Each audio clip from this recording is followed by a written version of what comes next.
நண்பர்களுக்கு வணக்கம். திருக்குறிப்பு தொண்டன் ஜோதிட நிலையம், காரைக்குடி. நவகிரகங்களின் தானியங்கள்.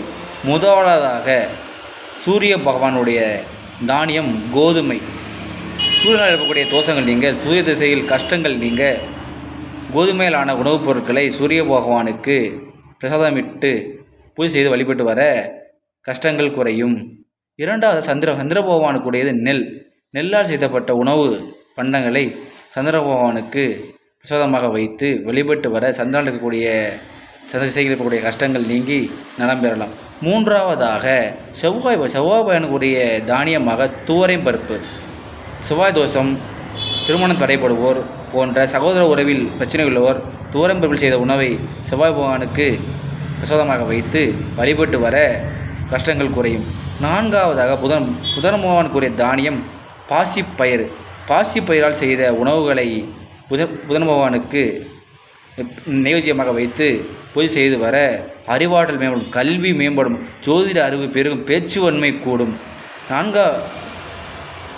ஐந்தாவதாக குரு பகவானுக்குரிய தானியம் கொண்டைக்கடலை.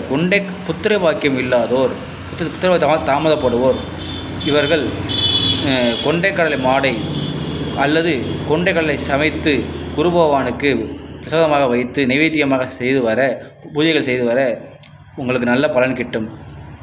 ஆறாவதாக சுக்கிர பகவானுடைய தானியம் மொச்சையால் செய்த உணவுகளை சுக்கிர பகவானுக்கு நைவேத்தியமாக வைத்து பூஜை செய்து வர சுக்கிர பகவான் மூலம் திருமண பாக்கியம் விரைவில் கிட்டும். ஏழாவதாக சனீஸ்வரக்கூடிய தானியம் எள்ளால் செய்த உணவை செய்து சமைத்து வர நாம் சனீஸ்வர பகவானுக்கு பூஜை செய்து வர நம் வாழ்வில் கஷ்டங்கள் குறைந்து செல்வ வளம் பெருகும். எட்டாவதாக ராகு பகவானுக்கு உள்ள தானியம் என்பது உளுந்தால் செய்த உணவை ராகு பகவான் படையிட்டு வர ராகு பகவான் மாயக்காரகன் என்று அழைப்போர். அவர்களுக்கு நன்றாக இருந்துவிட்டால் பணமழையில் பொழிய வைப்பார். ராகுவால் கஷ்டங்கள் குறைய உளுந்தால் செய்த உணவை நைவேத்தியம் வைத்து பூஜை விட நன்மை கிட்டும்.